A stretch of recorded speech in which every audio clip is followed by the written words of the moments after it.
আমি ভাবছিলাম যে না এসব মিথ্যা নিউজ হতে পারে। 1 মাস হলো না ছেলেটা নাই, এটা তো বিশ্বাস করার মতো না। যে আমিও তো মা, একজন মা, ওনার কি কেমন লাগছে। আত্মীয় না, রক্তের কেউ না, তারপর আমাদের অনেক আপনজন, আর আজকে ওর না থাকাটার কারণে মনে হয় এটা আমরা উপলব্ধি করতে পারছি। সে যদি আজকে জানতো যে সিলেটের কত মানুষ, ছোট থেকে বড় বৃদ্ধ সবাই তাকে কত বেশি ভালোবাসে, সেটা যদি সে একটু জানতো বা দেখতো, আমার মনে হচ্ছিল সে হয়তো খুশি হতো যে না আমি এত ভালোবাসা পেয়েছি কিংবা পাওয়ার যোগ্য। আমি ঈদগাতেই থাকি।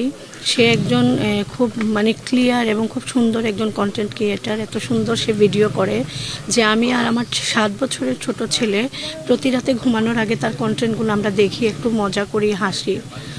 তো আমি যখন সকালে আজকে ঘুম থেকে ওঠার পরে ফেসবুকে যখন আসলে দেখলাম, আমার শরীরটা থরথর করে কাঁপছিল। আমি ভাবছিলাম যে না এসব মিথ্যা নিউজ হতে পারে, এবং আমি কয়েকজন সাংবাদিক আমার পরিচিত ওনাদেরকে ফোন দেওয়ার পর ওনারা বললো যে না এটা সত্যি। তৎক্ষণাৎ আমার মাথায় তার মায়ের চেহারাটা আমার তখন ভেসে উঠছিল যে আমিও তো মা, একজন মা, ওনার কি কেমন লাগছে। ছেলেটা দেশের বাইরে গেছে, 1 মাস হয়নি, কালকে 1 মাস হবে। এই অবস্থায় ওনার কি অবস্থা, সেটা আসলে আমি একেবারেই মেনে নিতে পারছিলাম না।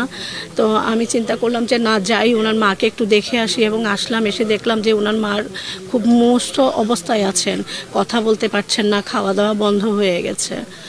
সে যদি আজকে জানতো যে সিলেটের কত মানুষ, ছোট থেকে বড় বৃদ্ধ সবাই তাকে কত বেশি ভালোবাসে, সেটা যদি সে একটু জানতো বা দেখতো, আমার মনে হচ্ছিল সে হয়তো খুশি হতো যে না আমি এত ভালোবাসা পেয়েছি কিংবা পাওয়ার যোগ্য।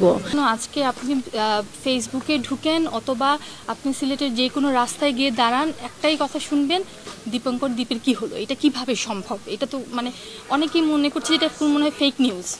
হ্যাঁ, যেমন আমি স্কুলে ছিলাম, আমার টিচাররা দৌড় দিয়ে, আমার বাচ্চারা দৌড় দিয়ে গিয়ে আমাকে বলছে মিস শুনছেন দীপঙ্কর দ্বীপ নাই। তা আমি তো মনে করছি এটা যে ফেক একটা নিউজ হবে কীভাবে। মাত্র ছেলে গত মাসের 13 তারিখে গেল মালয়েশিয়ার একটা জীবনের নতুন অধ্যায় সূচনা করার জন্য, তার ভালো একটা জীবনের জন্য, কিন্তু 1 মাস হলো না ছেলেটা নাই, এটা তো বিশ্বাস করার মতো না। আর সবচেয়ে ইম্পর্টেন্ট যে জিনিসটা হচ্ছে যে ও আমাদের সিলেটি ভাষাটাকে এত সুন্দর এবং এত সাবলীলভাবে, এখানের মধ্যে কোনো কি পরিবারের প্রত্যেকটা মানুষকে নিয়ে বসে দেখা যায়, সবাই সিলেটি ভাষাটাকে এত সাবলীলভাবে নিচ্ছে, এত আনন্দের সাথে নিচ্ছে।